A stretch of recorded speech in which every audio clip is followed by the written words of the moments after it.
عرب جو ہیں وہ اندر سے کھوکھلے ہو چکے ہیں، عیاشی نے، دولت نے، پیسے نے، دولت، پیسہ، عیاشی، اس کی وجہ سے کھوکھلے ہوئے۔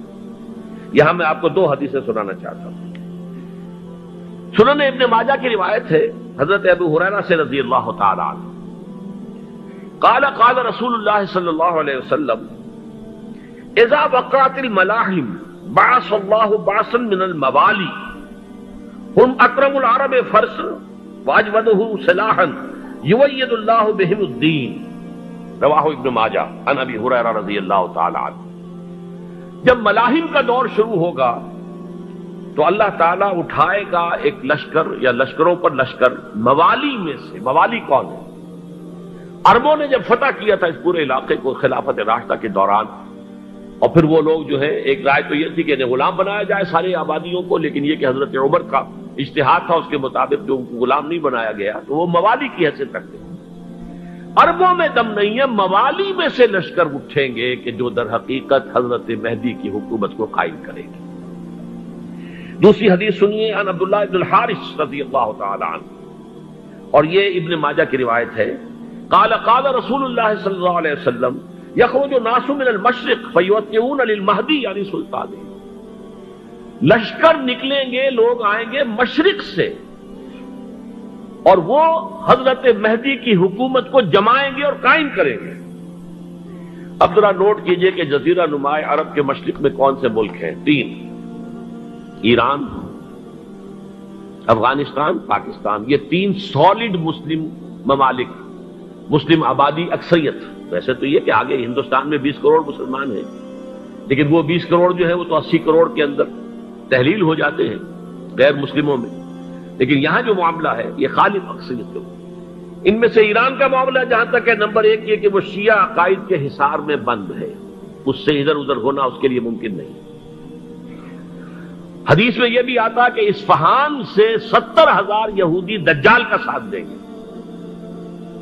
لیکن بہرحال خراسان ایک صوبہ ہے افغانستان کا اس وقت بھی شمال مشرقی کونے میں، مجھے امید ہے وہاں سے خیر کی، کیونکہ خراسان کا لفظ وہاں پہ شامل ہے، اور حضور کی حدیث میں بعد میں آپ کو سناؤں گا کہ خراسان سے فوجیں چلیں گی جو یروشلم کو دوبارہ حاصل کریں گی، فتح کریں گی۔ جیسے پہلے یروشلم کھویا عربوں نے تھا، دوبارہ حاصل کیا تھا کرد نے، کرد خون صلاح الدین ایوبی رحمت اللہ علیہ، ایسے اب پھر عربوں نے کھویا ہے، لیکن لینے والے خراسان سے لشکر آئیں گے۔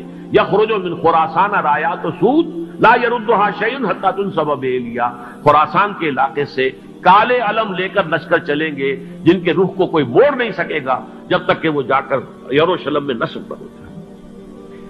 اس کے بعد نام آتا ہے پاکستان کا۔ یہ ہے میری اور آپ کی داستان، اور یہ ہے سبب جس کی وجہ سے کہ میں آپ سے یہ گفتگو کر رہا ہوں۔ اصل میں تو کس لیے؟ محض ایک علمی استفادہ، محض اپنی بعض آراء کو ظاہر کرنے کا شوق نہیں، بلکہ یہ کہ اپنی ذمہ داری ہم پہچانیں کہ ہم کس مقام پر کھڑے ہیں۔ دیکھیے، اس پاکستان کے بارے میں یا ہندوستان کے بارے میں علامہ اقبال نے کہا تھا اپنے ترانہ ملی میں، میر عرب کو آئی ٹھنڈی ہوا جہاں سے، میرا وطن وہی ہے، میرا وطن وہی ہے۔ اور مجھے بتایا گیا کہ سنن ابی داؤد میں یہ روایت موجود ہے کہ حضور نے فرمایا کہ ہندوستان کی طرف سے مجھے ٹھنڈی ہوا آتی ہے، اگرچہ مجھے وہ حدیث ابھی نہیں ملی ہے، لیکن حزب التحریر کا ایک کارڈ مجھے ملا تھا، تو اس میں اس حدیث کا اور اس میں ابو داؤد کا روایت کا حوالہ موجود تھا۔ لیکن میں جو چیز آپ کو بتا چکا ہوں وہ یہ کہ الف ثانی کا پورا تجدیدی کارنامہ اس ہندوستان کی سرزمین میں ہوا۔ مجدد الف ثانی شیخ احمد سرندی، شاہ ولی اللہ دہلوی، سید احمد بریلوی، وہ تو ہمارے پاکستان میں آ کر جو ہے ان کا خون جذب ہوا ارض پاکستان میں۔ پھر شیخ الہند مولانا محمود حسن۔ تحریک خلافت چلی تو صرف ہندوستان میں چلی اور کہیں نہیں چلی۔ آزادی کی تحریک چلی پوری دنیا میں، وہ نیشنلزم کی بنیاد پر چلی، ملے نیشنلزم، عرب نیشنلزم، ٹرک نیشنلزم۔ ہمارے ہاں چلی تو اسلام کے نام پر پاکستان کا مطلب کیا؟ لا الہ الا اللہ۔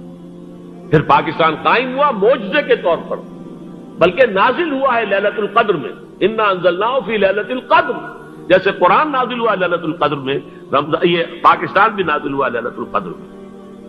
اس کا برقرار رہنا ابھی تک معجزہ ہے۔ ہندو یہ سمجھتا تھا، کانگریس سمجھتی تھی کہ جھٹپٹ ختم ہو جائے گا۔ پھر یہ کہ اس کا قرارداد مقاصد کا پاس ہو جانا، مزید بھی اور اضافی دفعات دستور میں آ جانا، اب کمرشل انٹرسٹ کو ربا قرار دے کر حرام قرار دینا، یہ سارے لینڈ مارکس ہیں کہ جو اشارہ کر رہے ہیں کسی چیز کی طرف، معاملہ کدھر جا رہا ہے۔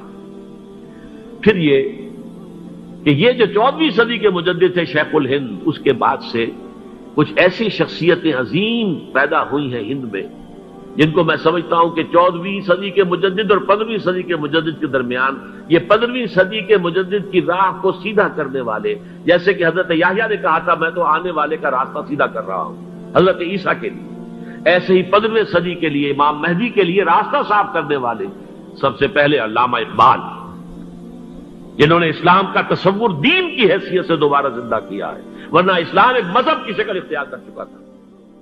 پھر مولانا